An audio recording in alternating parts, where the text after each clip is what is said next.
খুব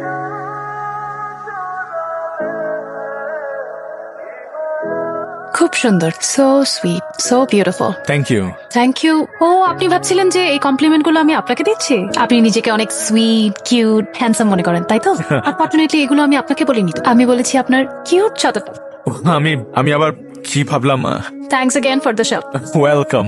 আপনি বারবার আমার আর আপনার ছাতার মাঝখানে বাম হাত ঢুকিয়ে দিচ্ছেন কেন বলুন তো? আমাকে যে শেল্টার দিয়েছে আমি তাকে থ্যাংক ইউ দিয়েছি, আপনাকে না। ঠিক আছে, মানলাম, কিন্তু এই ছাতাটা ধরার জন্য আমার হাত ব্যবহার করা হয়েছে, তার মানে নাকি প্রকৃত শেল্টারটা কিন্তু আমি দিয়ে। ছাতা না থাকলে আপনি কি আপনার দুহাত দিয়ে বৃষ্টি আটকাতে পারেন? পয়েন্ট কত? 0। আসছি আমি, দাঁড়া। এই শাড়ি পরে বাস্কেটবল খেলবেন, ব্যথা পেতে পারেন।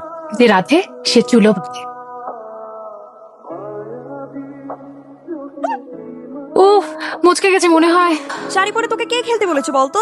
আরে বুঝতে পারিনি, চুপ থাক। না, আমার পক্ষে রুমে যাওয়া একদম সম্ভব না। বুঝতে পেরেছি, আরেকটু জোরে জোরে চিল্লা। চুপ। এই যে শুনছে, যে আমাকে বলছেন ওখানে বসে না থেকে একটু হেল্প করুন না। আমি কি হেল্প করবো? বুঝতে পারছেন না আপনি কি হেল্প করবেন? এভাবে বললে তো আসলে হবে না, রিকোয়েস্টে শুনে বলতে হবে। যার হেল্প লাগবে তাকে রিকোয়েস্ট করতে হবে। লাগবে না আমার কারো হেল্প, আমি মরে যাবো। রিকোয়েস্ট কর না। ভাইয়া প্লিজ আমাদের একটু হেল্প করুন না। ওকে। তো বলেছিলেন যে রাধে সে চুলো বাঁধে, হলো তো? মানা করেছিলাম শাড়ি পরে বাস্কেটবল খেলবেন। তবে একটা জিনিস কি জানেন, একজন মেয়েকে কখন বেশি সুন্দর লাগে? জানি না। যখন সে রাগ করে। তার থেকেও বেশি কখন সুন্দর লাগে জানেন? যখন সে শাড়ি পরে। মনে হচ্ছে ঠিক হয়ে গেছে। শিওর? একটু হেঁটে দেখবেন? ঠিক আছেন? হ্যাঁ, ঠিক হয়ে গেছে। Thank you. আর এবারে থ্যাংক ইউটা আমি আপনাকে দিচ্ছি। ওয়েলকাম। তবে একটা জিনিস চিন্তা করে দেখেছেন, আপনার জীবনে আমার মতো একটা হিরো থাকলে লাইফটা কতটা ইজি হয়ে যেত। হিরো না, দেখাচ্ছি হিরোগিরি। কোথায়? আমাকে খুঁজছে? High.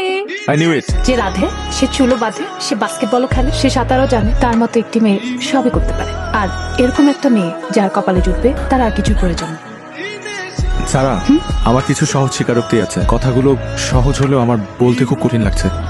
Sara, I love you. আমি তোমাকে বুঝা বলতে পারবো না যে আমি ঘোরের মধ্যে আছি। আমি তোমার সাথে কাটানো প্রত্যেকটা মুহূর্ত আমার ভালো লাগছে, এটা হারাতে চাই না। তুমি কি আমার সাথে বাকিটা জীবন কাটাবে?